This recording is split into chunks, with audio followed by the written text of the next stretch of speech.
What's going on, YouTube? Welcome to Penny Saved, brand new channel dedicated to saving you money. Now, if you watch this channel more than a day in a week, you know one of my passions is cooking outdoors. Whether it's smoking a pork butt, a brisket, or grilling up some chicken, or throwing down on the Blackstone. And I love doing it out there. And Arizona affords us the opportunity to cook 12 months out of the year with the weather the way it is.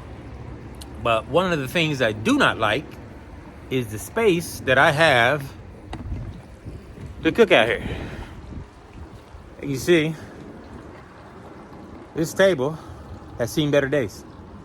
It's a plastic table, one of the regular plastic tables that you get, 6-foot table. And so I need a barbecue island. So I reached out to a few people that build these barbecue islands. I sent them the design that I'm looking for. Nothing fancy. I don't need a sink or a refrigerator or anything like that. They sent me with a quote of about $7,000 to build this very basic barbecue island. That's not what we're about here on A Penny Saved. We wouldn't be saving any money paying $7,000 to build a barbecue island. So what we are going to do, we are going to turn this into this. I'm just playing. I don't have it before and after because I haven't done it yet. I'm starting it today with you. So let's get it going.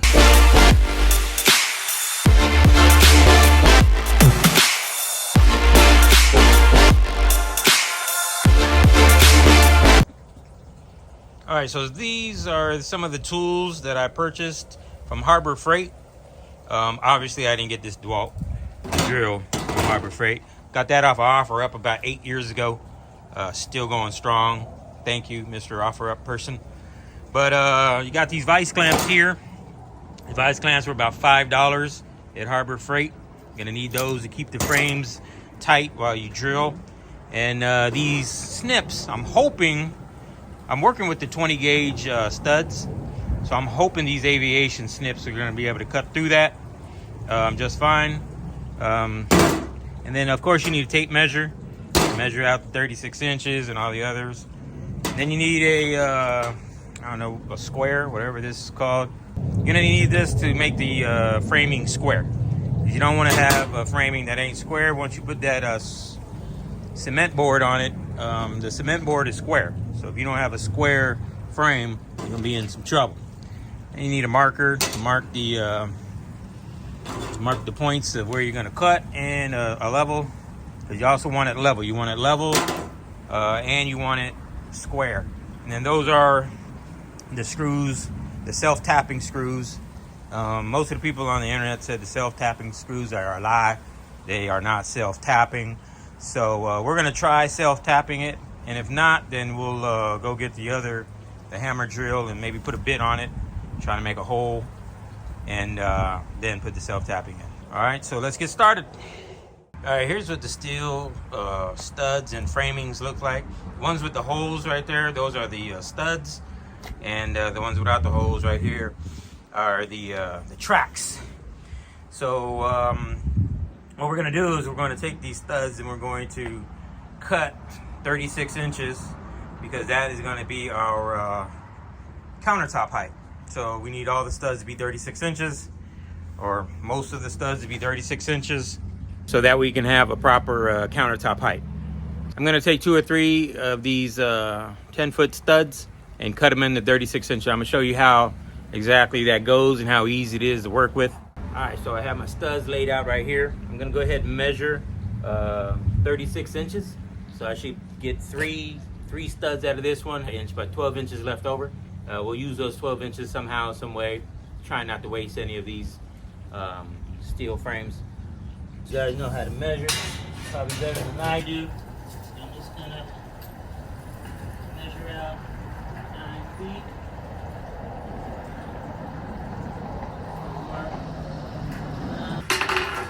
Take our aviation snips, whatever you call these things, I don't know what they're called. Aviation something. And just cut there on that side, and again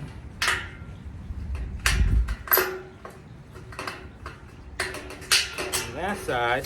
Then you can bend it like so. You cut down the middle. And these are from Harbor Freight, so I don't know if they're gonna last the whole project. So I bought 2 of them. But if they happen to make it through the whole project, I will be taking the other ones back and get my $5 back. But just in case, y'all know the story about Harbor Freight. So sometimes you get a winner and sometimes you don't. So flip it over, and then there you go. Cut again, right there. And there you go, you got a 36-inch stud. Now, some people I've seen use a chop saw for this. I don't have a chop saw, nor am I gonna go out and buy a chop saw for this project. Plus, I've seen like sparks flying all over the place. That don't look like something I want to do. So here we go. I think this took all of 2 minutes, and we got 3 studs. All right. So what I'm gonna do is do the other 2. What I'm working on this part is a 8-foot framing. So 8 feet of track with studs every 16 inches or so. All right. So I got my 6 studs. 36 inches long. And then I cut these 2 tracks here 8 feet. So I got these 8 foots. We're gonna take these 36-inch studs, and we're gonna show you how to attach them to the tracks.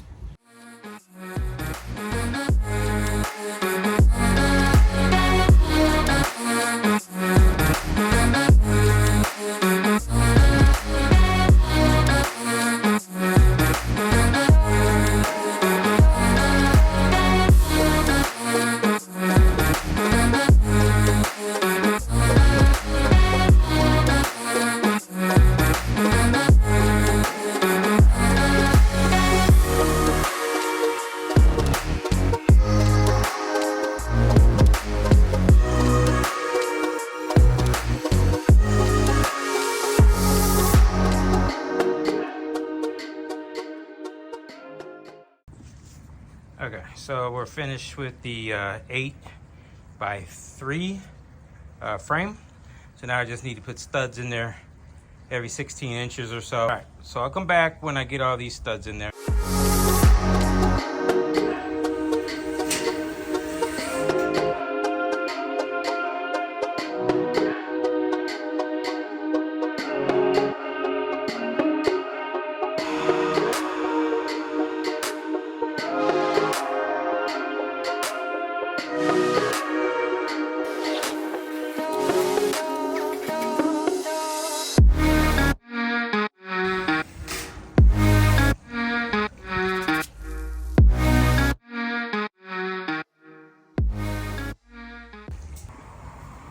All right, so what we did today is we got half of one module here completed, and then we also got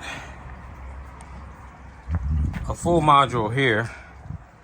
We got the front and the back here, and then we got this side, and we also have this side. So keep in mind that these are about 4 inches wide. All right, and so I have this at 24 inches. So then this is going to be 4, this is going to be 4. So that's going to be a total of 32 inches for the countertop, or the width of the module is going to be 32 inches.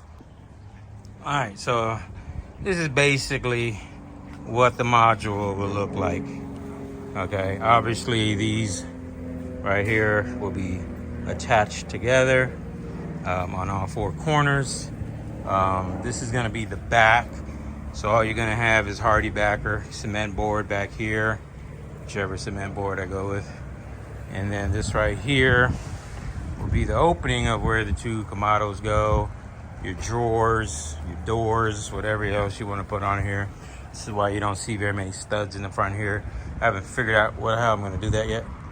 But and then the other one is going to come either out here or out this side and make an L, and that's where the Blackstone grill will be.